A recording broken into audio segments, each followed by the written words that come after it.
that bad trips is something that was really pushed in the 60s when the government was looking to stigmatize psychedelics and scare the public and, of course, make it illegal. Uh, there is no such thing as a bad trip. What there is an experience of uncomfortable feelings. That's what a bad trip is really about. It's having feelings that we're uncomfortable with, that we don't feel that we know how to alleviate. And so from that perspective, a bad trip with a proper guide is a good trip because you get into what you're most afraid of. And what you're most afraid of is what you're best off looking at.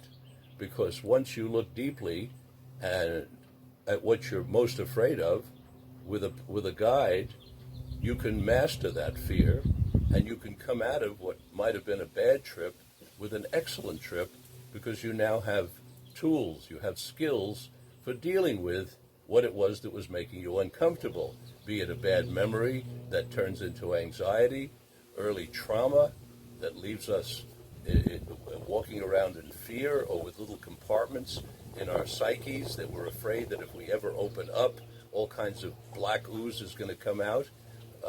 And you know, it's funny, I said black ooze, and I'm immediately reminded of having seen Muhammad Ali recently talking about how so many things in the culture that are bad are black, and so many things in the culture that are good are white. And he talked about angel's food cake being white and devil's food cake being black. And now when I use the word black ooze, I felt self-conscious and uncomfortable. And maybe I should call it white pussy ooze that's coming out. You know, what we're doing is looking at the stuff within us that is most frightening, taking it on, learning the skills of how to deal with it, how to get comfortable with it, how to heal with it, and then coming out of the experience with a sense of mastery and confidence. And that's one of the greatest aspects of proper psychedelic medicine, which is coming back into the world with a sense of mastery and confidence. We can deal with that which comes up and which is before us, and we can deal with it with gratitude, with happiness, and a sense of serenity.